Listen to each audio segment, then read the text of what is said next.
Soldiers were those that were able to kill, however uncouth they were. We made them like this. Good sons, good daddies, good elder brothers at home were brought to the front to kill each other. Human beings turned into murdering demons. Everyone became a demon within 3 months. Men were able to fight courageously, only when their human characteristics were suppressed. It was a natural extension of our training back in Japan. This was the Emperor's army. That is from the account of Tominaga Shozo, a Japanese officer stationed in China during the Second World War.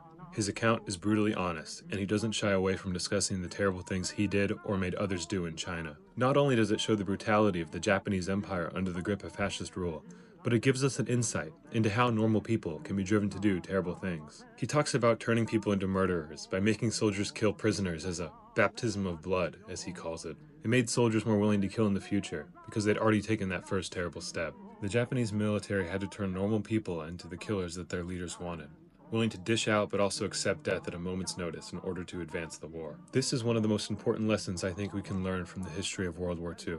And while people often ask why German society can be radicalized in such a way, and how normal people can be driven to do such terrible things, how many times have you seen someone ask that question about Japan?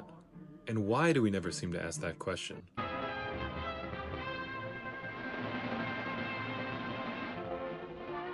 I don't think the average American thinks American World War II propaganda about Japan is accurate. But honestly, I don't think they think that much about it at all. But that doesn't mean that some of its core ideas don't persist in our popular understanding. Most people, when asked, would probably tell you that the fanaticism of World War II Japan had something to do with honor, or Bushido, or emperor worship, or whatever. They may not be as explicit as American World War II propaganda, but this still chalks up Japanese fascism to Japanese culture, something which I think takes away from the lessons that this history can teach us. So today, let's hear what Japanese soldiers actually believed and how they felt about their experiences during the war and juxtapose it to some American World War II propaganda. I'm not going to try to debunk American World War II propaganda. I don't really think that needs to be done. I just want to use the actual words and experiences of Japanese soldiers to get y'all to think a little bit.